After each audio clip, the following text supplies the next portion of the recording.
Well, I recently showed one of my friends these that I made, these bookends. Now, I don't know if you know how I made these. If not, check out the video. I'll link at the end of this one. And they loved them and said, could I put one of these fake flowers into a skull, but the rest of it be completely clear without any bubbles? And I said, well, yeah, I think I can.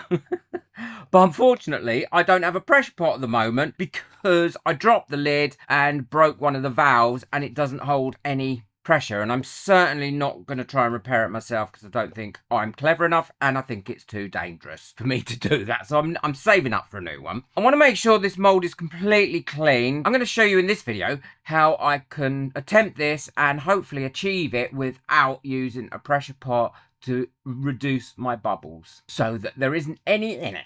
I mean, it's never going to be 100% glitter-free. This is not a glitter-free environment, I'm afraid. Right, there we go. So I learned in my previous video I don't need to seal this, but I will need to prep it. And I think the best place for this is going to be suspended there. Let's keep those leads for something else another day. So I need to make something that's going to be able to suspend this away on there, and that is going to be a lolly stick. I'm just going to suspend it on there. So I need to make a little hole in the middle of this lolly stick to push my stem through. I'm just doing that with a knife. I'm not going to go and get my Dremel out at this stage just to do this. And then I can thread that through, pushing it through quite tightly. I think that is the length I want it there. Yeah, I think that's going to be perfect at that length. I'll pop a bit of tape on that to stop it moving. And that's also going to stop it floating to the top and all the other things that I don't want it to do. So first thing is I'm going to mix up my resin. I'm going to use a deep pour resin for this. I can use a medium pour resin and that will cure within about 16 hours in a depth of mold like this. But by using a deep pour resin, then I know that that is going to take at least 48 hours. It's a lot thinner, and as a result, it's going to allow any bubbles that I do have left in it to release. So let me get that mixed up. It'll be a 2-to-1 resin. So I've got my mixer going and I've got my resin in there mixed up as a 2-to-1, and that should mix that up really well. So quite a nice thin resin as always. And mixing it with the new silicone paddles that are corkscrew shaped, that will not add too many bubbles into that to start with. So already we're going to be at a stage where there is why can't I speak today? Minimal, there we go, minimal amount of bubbles. So that's mixed enough now. All I need to do is turn that off and lift that up. And these are very, very sturdy, even when they're at the full height. This bottom is quite nicely weighted. And it does have two sides to it, so you can have both of these going at once, and you can mix different resins at once, or you can mix a lot more than what you would normally be able to with just a handheld stirrer. Oh, so good on the wrists and hands. So as you can see, that has got 1 or 2 bubbles in it, but not too many. What I'm going to do is I'm going to transfer this resin into some clear plastic cups up to about there on each one of them. So already you can see that that is quite clear, although I have got some sort of contaminant in there somehow. Of course I have. Let's get that out. Might have been something in my mixing pot. And now I'm going to pop this into my Resiners Airless Pro for about 5 minutes. Now, the great thing about the Airless Pro is you can get 4 pots in there nice and easy, but also you can set the timer. It's not an automatic switch off, so you can set the timer. I'm going to time it for 10 minutes and have that going for 10 minutes, but I'm probably going to turn it off after 6 because that'll be enough. And you'll find that that will get rid of all the bubbles that are in there. And this has a really good quality sensitive gauge here. It's at -99, and that is really the level that you want it for a thicker resin. So for a thinner resin or a medium thin resin, it is actually going to pull them bubbles out even quicker. So while that's doing that, I thought I'd give you some tips. I'm sorry I've got my mask on and my PPE, but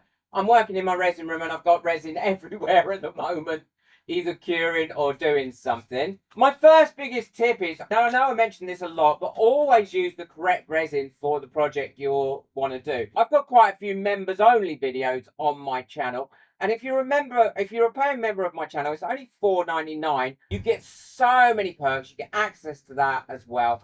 I've got some new videos going up very soon, if they're not already up, on how to display your work at a craft fair, the other things that you need to think about when using a craft fair, and also selling online and how to get the best out of selling online.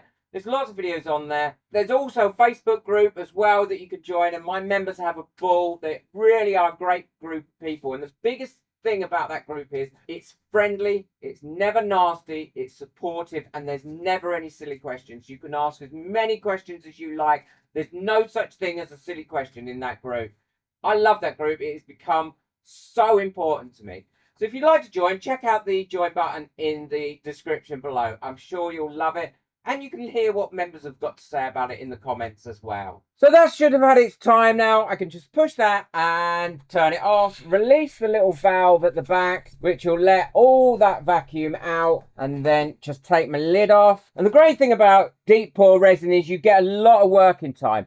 Look at that. Beautiful and clear. So now what I'm going to do, this is another tip, is I'm going to pour some of this in there really, really slowly and allow that to find its place in that mold, and then give it a bit of squidgy widgy. And what that'll do is that'll help any bubbles that have stuck to the surface become loose, but also any little air traps as well to release the bubbles from them. And the next thing I'm going to do is dunk my artificial flower into some resin, because this is going to be a real trap for bubbles.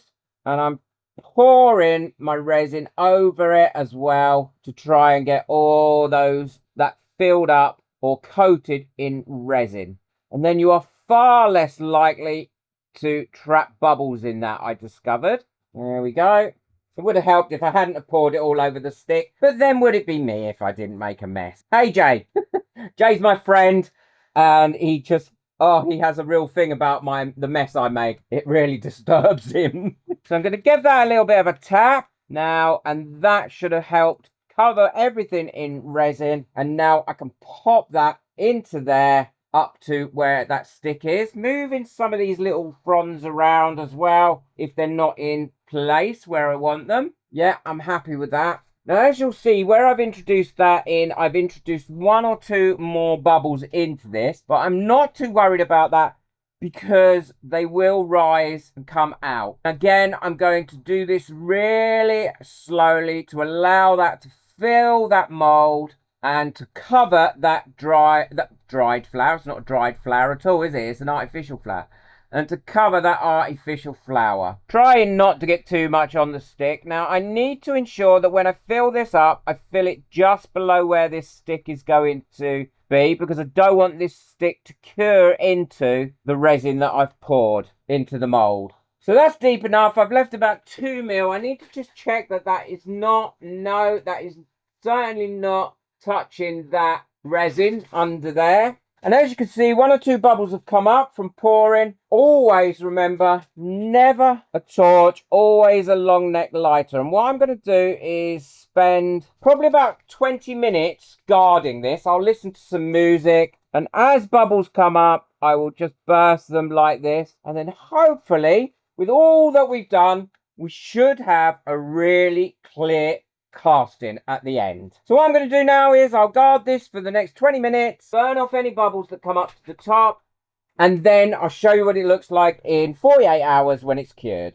Well, this has been curing now for 24 hours, so it should be lovely and cured. So what I can do now is take this out of this mold. All I'm going to do is get my pliers here and cut that off really nice and short to start with, because that way it's going to make life a little bit easier. And thankfully, that stick didn't stick to the resin. And so far, it is looking very, very clear. But I don't know what it's going to look like once I take it out, because there may be some trap bubbles in there.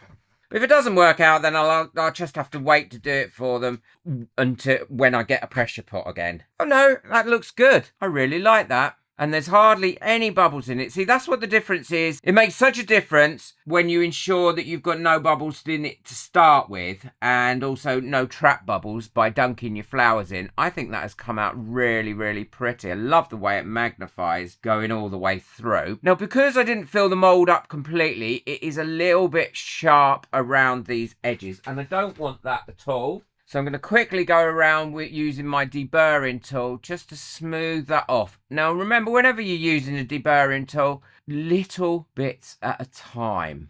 Don't try and cut massive bits off it, because firstly you'll end up cutting too much off it. Secondly, you'll end up digging it in and it won't give you a nice smooth finish. I may put a felt base on this as well. Now whenever you're putting this stuff on, always have a brand new blade in your scalpel. And work on a cutting board. Don't work directly on your silicone mat, because even if you try it and think, I'll be careful, this is what happens. And I should know better. I love this self-adhesive stuff. It works so well. I don't use anything else now for things like this. So all I'm going to do is push that on there nice and firm. Give that a good rub over. Make sure it's well adhered to it, and it will be. Look at that. That looks so much better. And now I'm using my blade, going up to it as closely as I possibly can, like that, and then just cutting round. That's why you want a nice sharp blade.